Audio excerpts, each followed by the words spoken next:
بسم اللہ الرحمن الرحیم اعوذ باللہ من الشیطان الرجیم نحمدہ ونصلی علی رسولہ الکریم اما بعد فاعوذ باللہ من الشیطان الرجیم بسم اللہ الرحمن الرحیم السلام علیکم ورحمۃ اللہ وبرکاتہ ومغفرتہ۔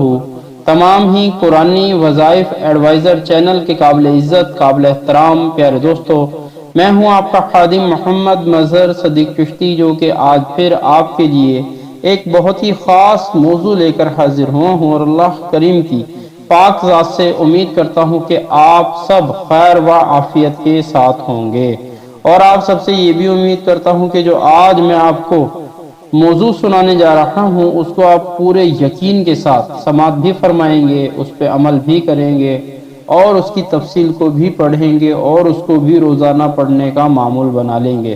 یعنی میری مراد قرآن مجید فرقان حمید کی سورۃ النمل 27 کی فضیلت و اہمیت ہے۔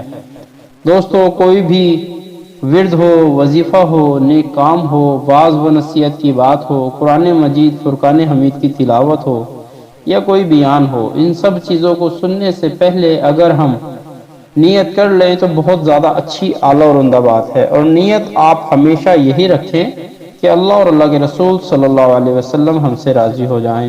جہاں پر وہ ہم سے راضی ہو جائیں گے ہمارے سب کام بن جائیں گے۔ دوستو، ہماری اس ویڈیو کو شروع سے لے کے آخر تک بتوجہ بغور سماعت فرمائیں اور اس پہ عمل کرنے کی بھی کوشش کیجئے۔ اللہ کریم مجھے حق کہنے کی، آپ کو حق سننے کی، اور ہم سب کو عمل کی بھی توفیق عطا فرمائے۔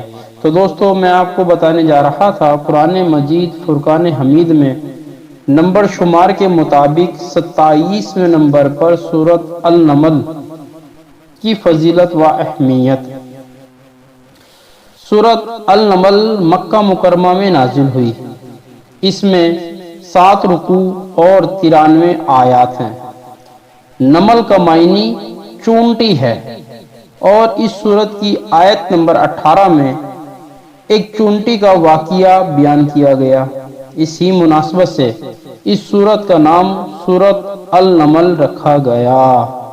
اس سورت کا مرکزی مضمون یہ ہے کہ اس میں وہ امور بیان کیے گئے جن کا تقاضا یہ ہے کہ ہر شخص اللہ تعالیٰ پر ایمان لے آئے، اسے اپنا رب اور اپنا واحد معبود مان لے، اس کے ساتھ کسی کو بھی شریک نہ کرے، مرنے کے بعد دوبارہ زندہ کیے جانا اور حشر و نشر کی تصدیق کرے، اور قرآن پاک کو اللہ تعالیٰ کا کلام مانے۔ مزید اس میں یہ چیزیں بیان کی گئی۔ نمبر 1، اس کی ابتدا میں قرآن پاک کے اوصاف بیان کیے گئے۔ نیک اعمال کرنے والے مسلمانوں کو جنت کی بشارت دی گئی، اور آخرت کا انکار کرنے والوں کو آخرت میں سب سے بڑا نقصان اور برے عذاب کی وعیدیں سنائی گئی۔ نمبر 2، یہ 5 واقعات بھی اس میں بیان کیے گئے۔ نمبر 1، حضرت موسیٰ علیہ السلام کا واقعہ۔ نمبر 2، حضرت سلیمان علیہ السلام اور چونٹی کا واقعہ۔ نمبر 3، حضرت سلیمان علیہ السلام اور ملکہ بلقیس کا واقعہ۔ نمبر 4، حضرت صالح علیہ السلام اور ان کی قوم کا واقعہ۔ نمبر 5، حضرت لوط علیہ السلام اور ان کی قوم کا واقعہ۔ نمبر 3، اللہ تعالیٰ کے وجود اور اس کی وحدانیت پر دلائل بیان کیے گئے کہ اس نے زمین و آسمان اور بحر و بر کو پیدا کیا، زمین کے خزانوں سے فائدہ اٹھانے کا انسان کو الہام کیا، خشکی اور تری کی اندھیروں میں انسان کو راہ دکھائی، اور اسے کثیر رزق عطا کیا۔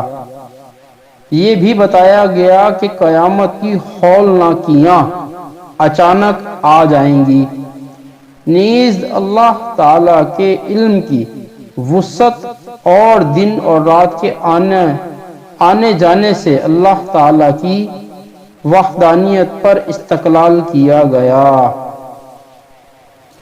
نمبر 4، مرنے کے بعد دوبارہ زندہ کیے جانا اور حشر و نشر کا انکار کرنے والے مشرکین کو رد کر دیا گیا۔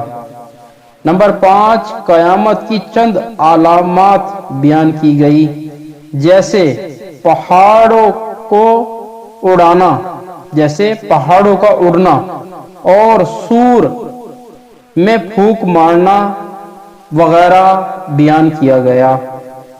یعنی کہ خاص علامات قیامت کی اس کی علامات یہ ہوں گی کہ پہاڑ روئی کی مانند ہوا میں اڑیں گے، اور ایک سور، ایک آواز پھونک دی جائے گی جس سے قیامت نازل ہو جائے گی۔ نمبر 6، قیامت کے دن لوگوں کی 2 اقسام اور ان کی جزا بیان کی گئی۔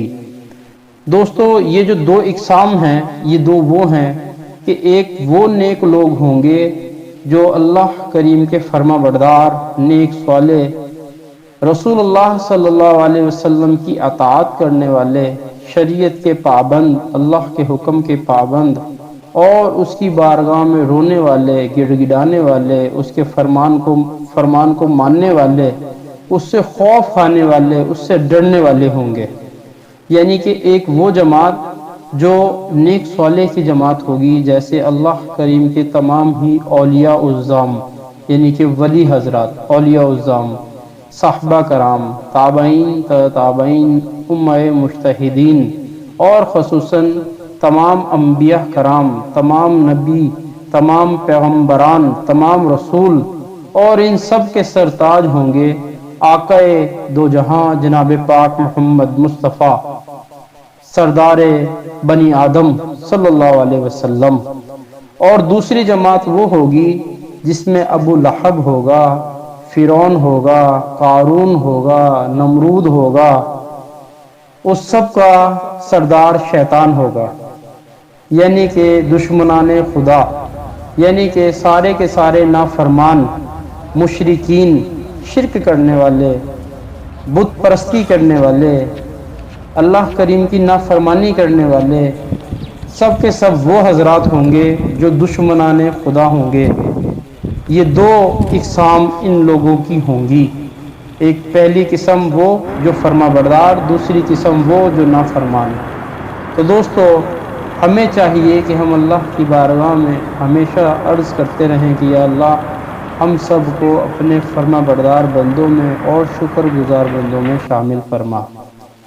دوستو، اگر آپ ہمارا چینل قرآنی وظائف ایڈوائزر کی ویڈیو کو پہلی بار دیکھ رہے ہیں یا سن رہے ہیں تو میری آپ سے نہایت ہی مودبانہ اور التجانہ گزارش ہے کہ آپ ہمارا چینل قرآنی وظائف ایڈوائزر کو سبسکرائب بھی کر لیں، لائک اور شیئر بھی ضرور کریں، اور ساتھ ہی بیل کے بٹن کو بھی پریس کر دیں تاکہ ہمارے چینل کی ہر نئے آنے والی ویڈیو کا نوٹیفیکیشن آپ کو حاصل ہوتا رہے، اور آپ اسی طرح مستفیض ہوتے رہیں، فائدے اٹھاتے رہیں، ساتھ ساتھ دوستو عمل بھی کرتے رہیں۔